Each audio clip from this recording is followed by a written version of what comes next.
Hebreus capítulo 11. Vamos elaborar no mesmo verso 8. Hebreus 11, 8.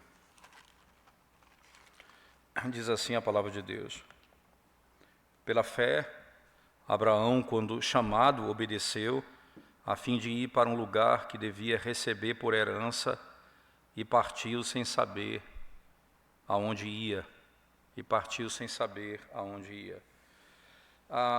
Hoje nós vamos trabalhar, irmãos, mais uma vez dentro das particularidades da fé de Abraão. Nós vimos na quarta passada o conteúdo e a matéria dessa fé.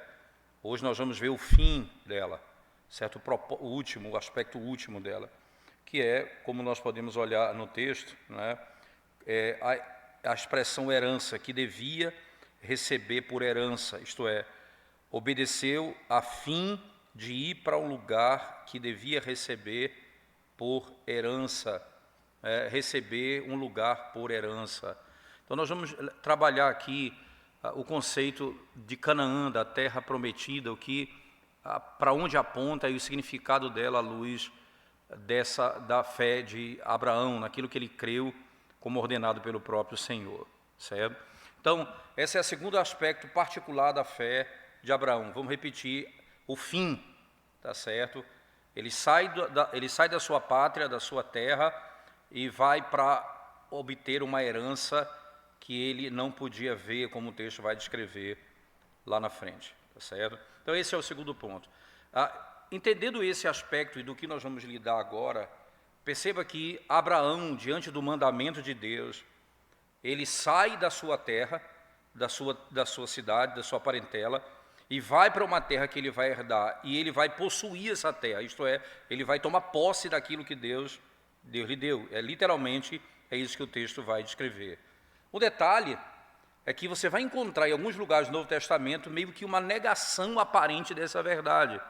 Por exemplo, quando você vai lá para o texto de Atos, no capítulo 7, verso 4, que é o discurso de Estevão, quando ele fala acerca de Abraão, ele diz: Deus o trouxe, não é? Mas Deus não lhe deu herança. Ele usa exatamente esse termo: Deus não lhe deu herança, certo? Nem onde ele colocar o seu pé. Então, ele não recebeu uma herança.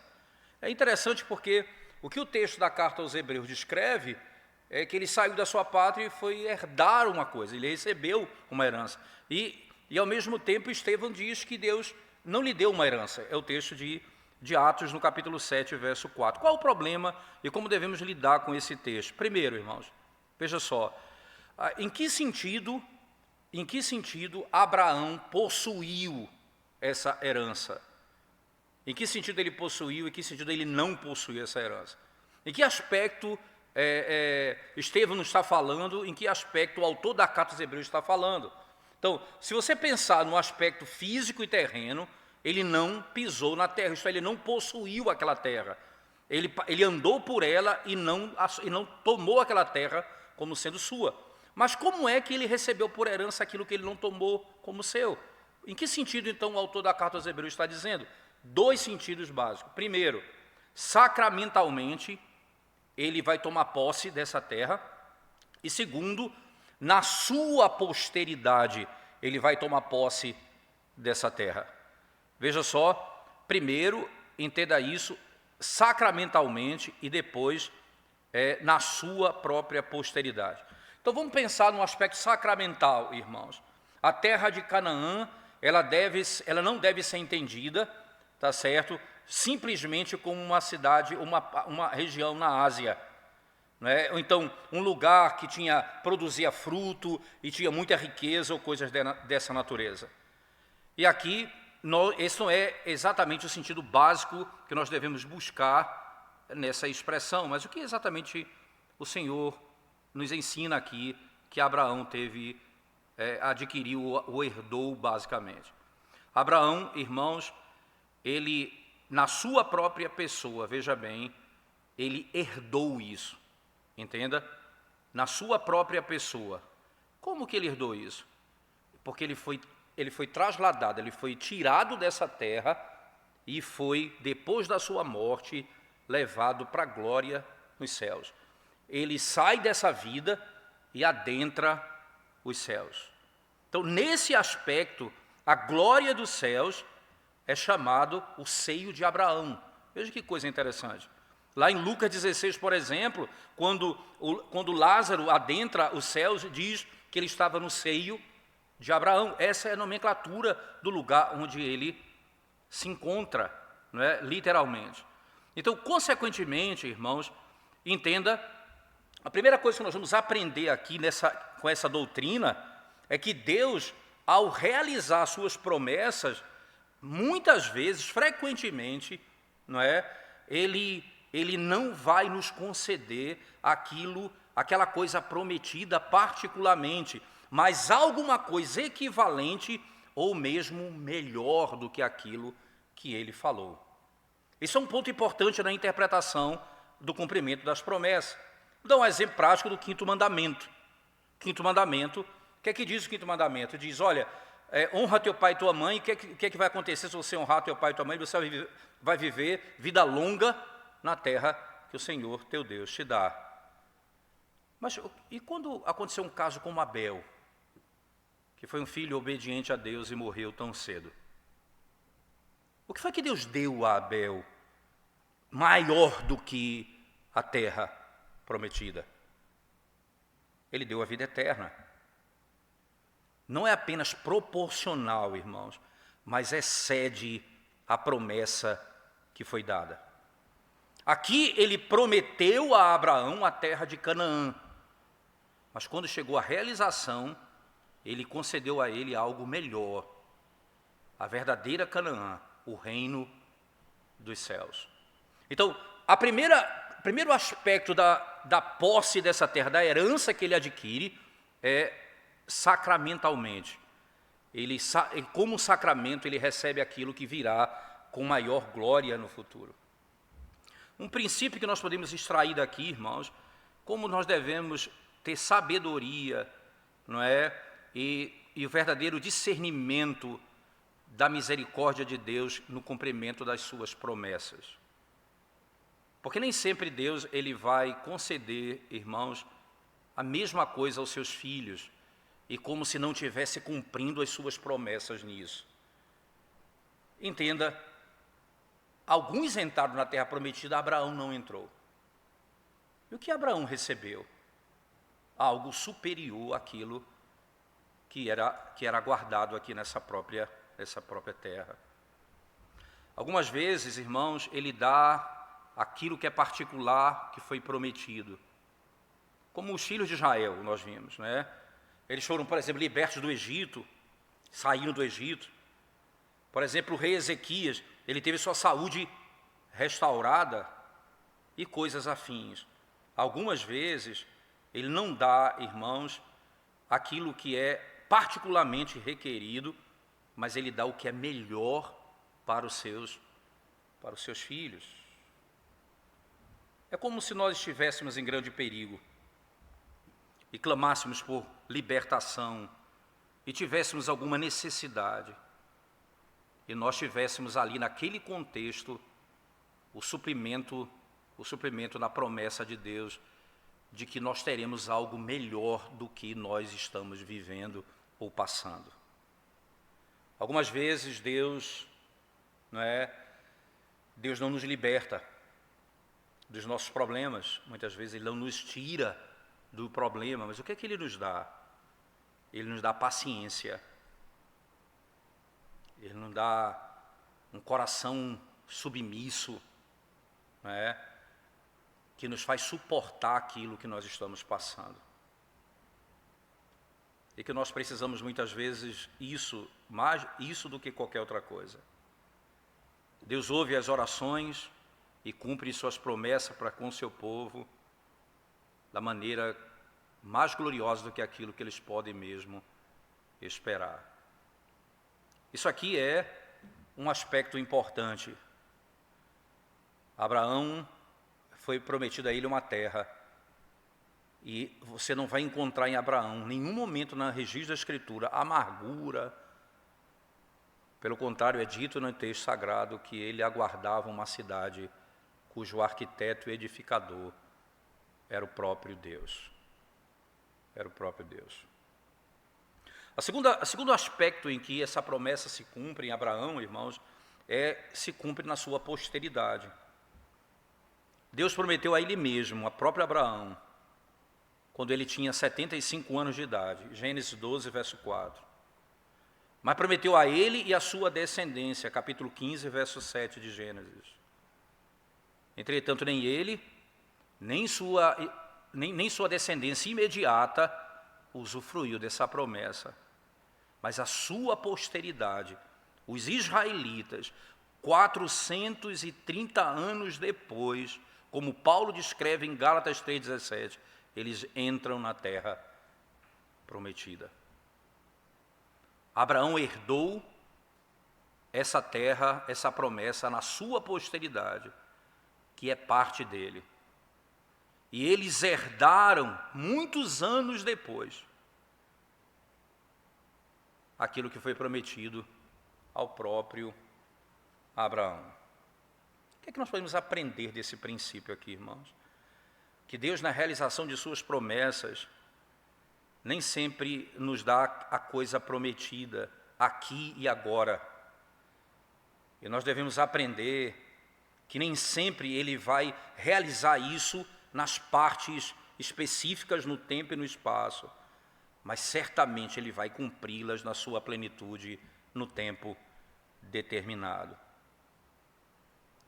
Ora, irmãos, se Deus não faz para nós mesmos, nem no nosso tempo específico aquilo se realiza, aquela profecia específica, nós não devemos ser impacientes, mas devemos esperar com paciência.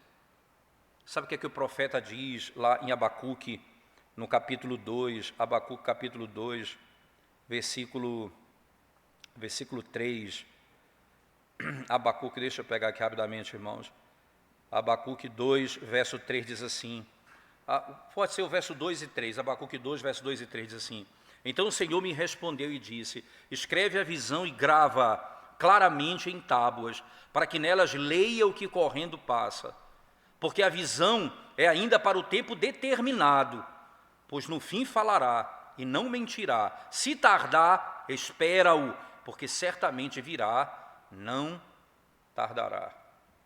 Porque certamente virá, não tardará. O salmista Davi, no Salmo 97, eu queria que você desse uma olhada na sua Bíblia em português mesmo, na sua versão aqui, na nossa versão atualizada, né, você vai perceber como que nesse salmo, irmãos, você vai encontrar a seguinte tradução na nossa Bíblia. A luz ilumina a vida dos honestos, e a alegria ilumina o caminho dos que obedecem a Deus, não é?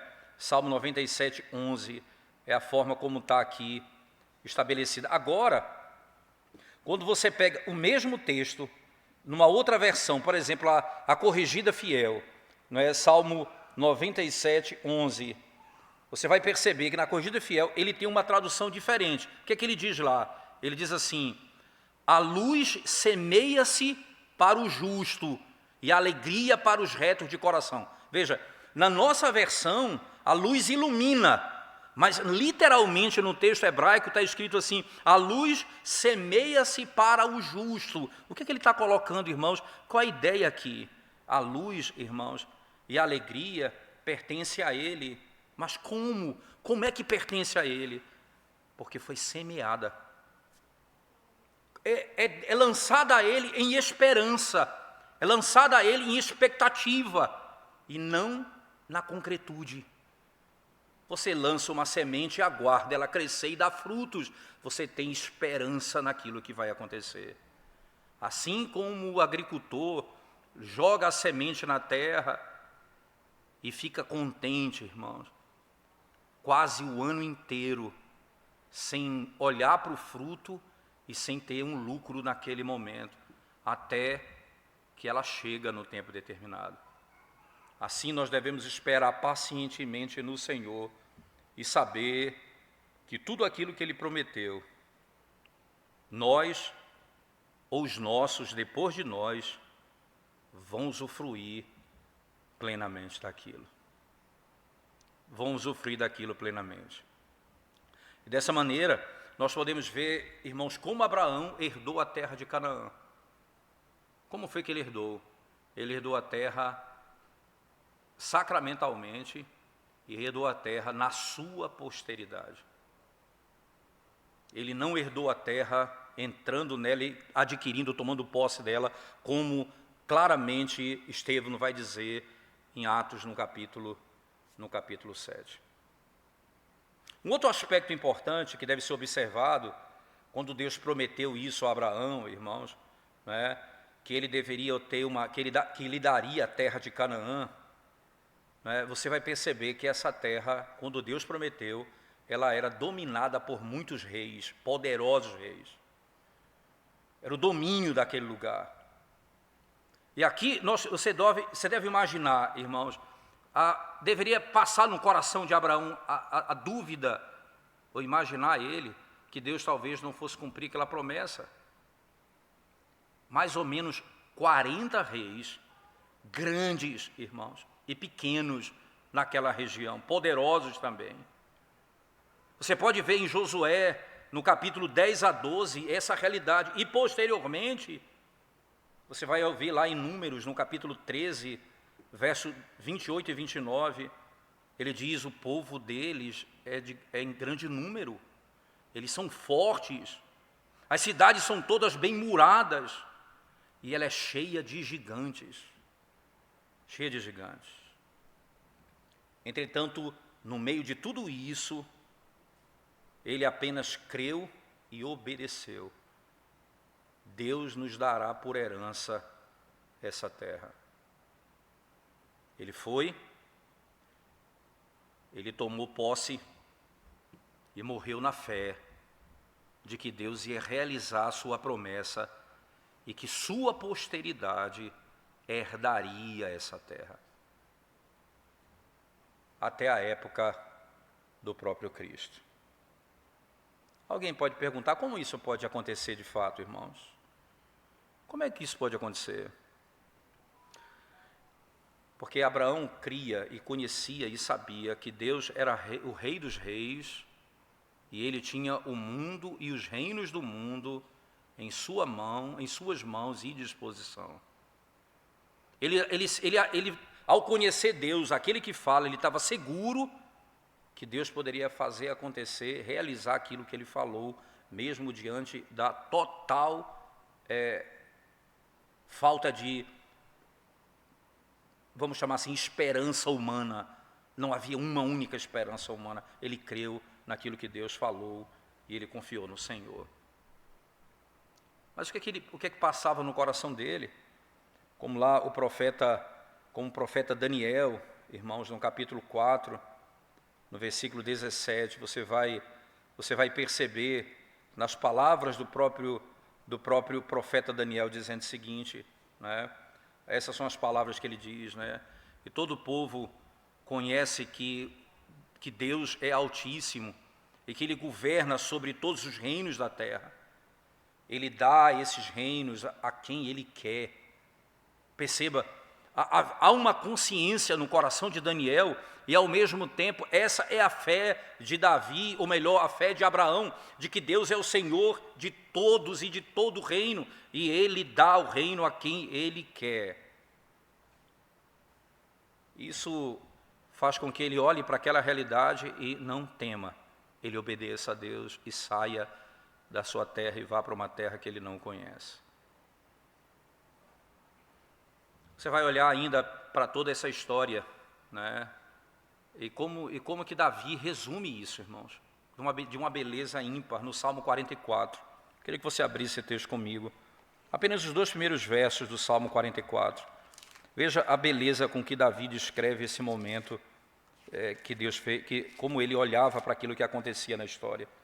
Salmo 44, verso 1 e 2 diz assim: Ouvimos, ó Deus, com os próprios ouvidos, nossos pais nos têm contado o que outrora fizeste em seus dias, como por tuas próprias mãos desapossaste as nações e os estabeleceste oprimiste os povos, e aos pais deste largueza, e aos pais deste largueza. Como por tuas próprias mãos desapossaste as nações. Abraão, ele recebe a promessa de herdar aquilo que ele fisicamente não vai herdar, e ele sai mesmo conhecendo a glória daquele povo, os reinos e os poderes, ele creu naquilo que Deus havia dito. Duas instruções eu queria que nós aprendêssemos a partir disso para a nossa vida. Primeiro, irmãos, a mudança de estado e a alteração de reinos, ou mesmo em cidades, isso está nas mãos de Deus. Qualquer alteração na sociedade, no estado, num país, no mundo, depende exclusivamente de Deus. O Deus promete dar uma terra 400 anos depois, e vai conceder, e Ele vai desarraigar os reinos e lançá-los para fora e colocar o seu povo naquele local. Davi, dessa maneira, irmãos, ele diz, eles não herdaram a terra por sua própria espada, nem como seu próprio exército eles foram salvos, mas pela mão direita e por teu exército e pela luz da tua glória, porque o Senhor nos favoreceu. A razão pela qual Deus fez isso é exatamente essa lógica aqui, que foi estabelecida pelo próprio Deus.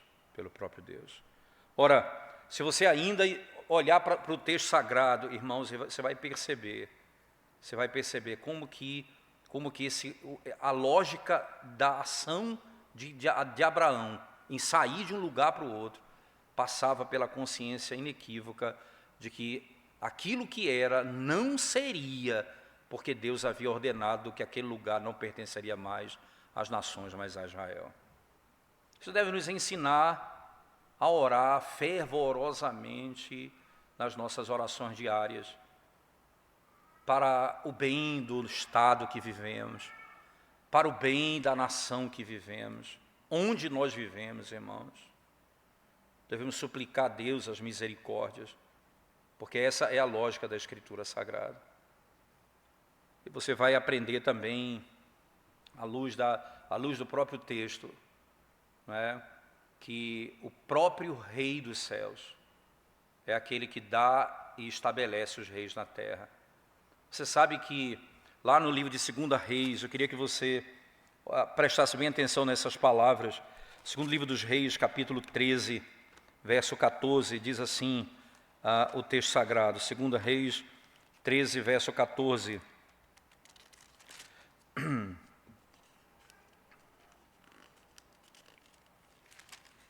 13, 14. Estando Eliseu padecendo da enfermidade de que havia de morrer, Jeoás, rei de Israel, desceu a visitá-lo, chorou sobre ele e disse: meu pai, carros de Israel e seus cavaleiros. Olha que coisa, irmãos. Que coisa impressionante. Aqui,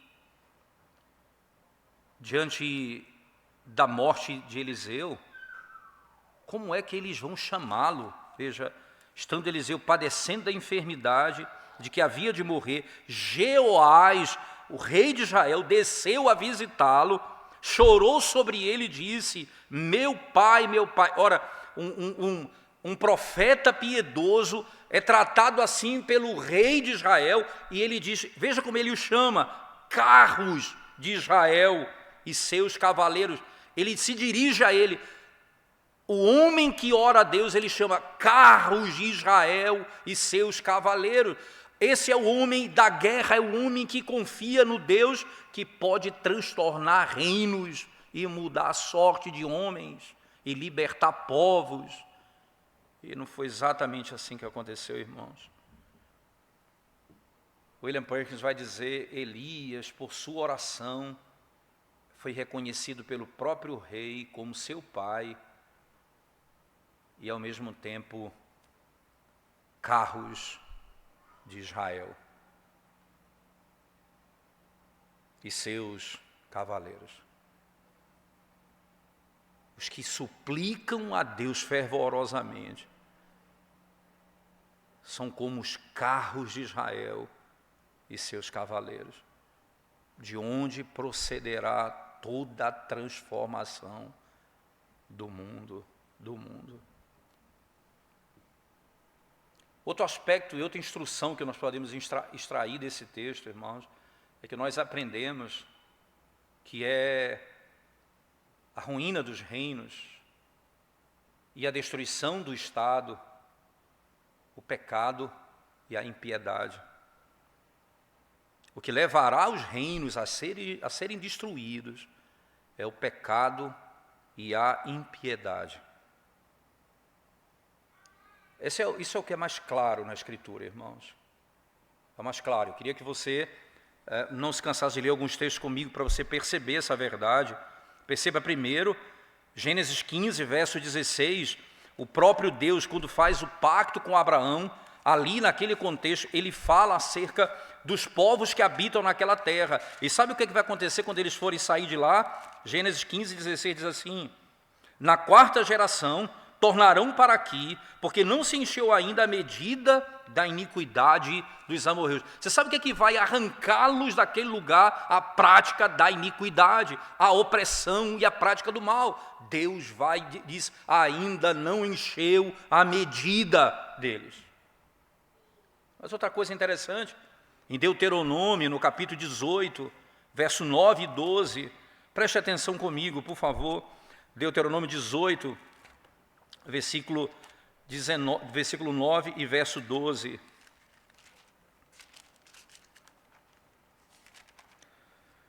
Diz assim a palavra de Deus, 18, 9 e 12, diz assim: quando entrares na terra que o Senhor teu Deus te der, não aprenderás a fazer conforme as abominações daqueles povos.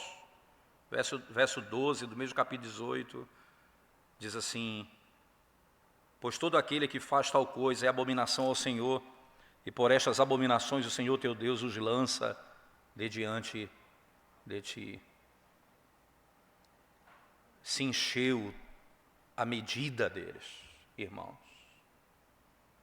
Nós devemos saber que, embora Deus seja o Senhor soberano e absoluto dos reinos de toda a terra, e Ele pode dispor deles como Ele quer, entretanto, Ele exercitará a sua justiça mais do que o seu poder, e nunca, irmãos, Ele vai destruir uma nação se não for pela causa aparente do pecado. Ele vai revelar a sua justiça quando o pecado domina uma nação. Agora os amorreus, os cananeus, eles estão vivendo nessa estrutura, eles vão sofrer as consequências. Sabe por quê? O mesmo Deus que lidou com os cananeus e amorreus por causa dos pecados, o mesmo Deus tratará também com a nação de Israel. Quando eles começarem a praticar a iniquidade, Deus vai arrancá-los da terra e lançá-los para longe por algum tempo, até que eles confessem os seus pecados, supliquem a misericórdia de Deus e sejam restaurados pelo próprio Senhor.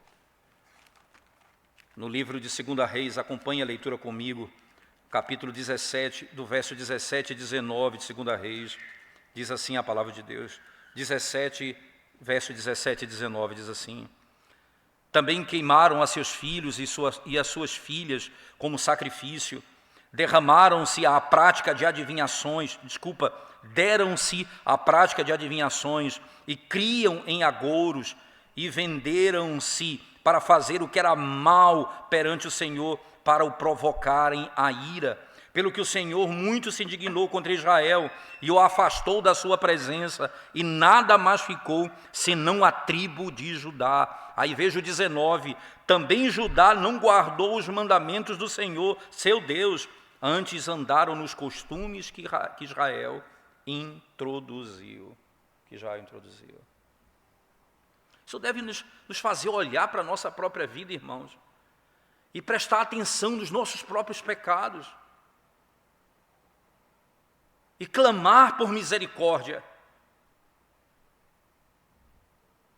porque os pecados de um povo são vermes e cancros que comem a vida e a força de uma família, de uma igreja e de uma sociedade. Os pecados consomem a força de uma nação.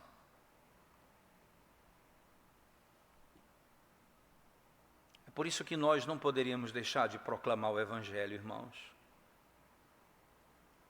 Nós podemos pensar em melhorias no Estado, mas enquanto a nossa própria vida não for vivida em santidade, enquanto não suplicarmos a Deus a misericórdia e abandonarmos os nossos pecados, nós estamos sujeitos a todo tipo de julgamento. Com certeza, irmãos. Você sabe qual é a pior pessoa para uma nação, para um reino? Sabe qual é a pior de todas? É a pessoa que prova que ela é pecaminosa, profana. Esse é o pior. Você sabe qual a melhor pessoa para uma nação? É o piedoso. É o homem consciente das suas faltas e da necessidade da graça constante de Deus. Esse é o melhor amigo do Estado e é um bom súdito no reino. Todo aquele que vive uma vida piedosa, não se fala das razões pelas quais Deus arrancou aquele povo de lá, senão o pecado e a iniquidade. Não se fala outra razão pela qual o Senhor arrancou Israel de lá, senão porque eles praticavam as mesmas coisas que aqueles povos praticavam. E, consequentemente, Deus os arrancou de lá. Nós terminamos aqui a penúltima parte dessa manifestação da fé de Abraão. Na próxima quarta-feira, se Deus nos permitir, nós vamos falar, irmãos, do último tópico, não é, que é a maneira como ele creu. A maneira como ele creu. Vamos falar um pouco dessa realidade expressa no texto, né? Ele saiu sem saber para onde ia. Nós vamos discutir essa expressão na próxima quarta-feira, se o Senhor nos permitir. Vamos orar ao Senhor nesse momento, irmãos. Nós damos graças, ó Deus, pelo glorioso privilégio de podermos estar na Tua presença, estudar a Tua palavra, meditar nela, Senhor. Sermos desafiados a uma vida santa e reta diante dos Teus olhos. Ajuda-nos, ó Deus, a sermos homens crentes de verdade, que ao escutar a Tua palavra, obedecem, ó Deus, a Tua voz e aguardam com verdadeira expectativa e santidade a realização das Tuas promessas. É a nossa certeza em Cristo Jesus. Amém, Senhor Deus. Amém. Alguma pergunta, irmãos? Alguma dúvida sobre esse texto? Por favor, se tiver, você pode perguntar.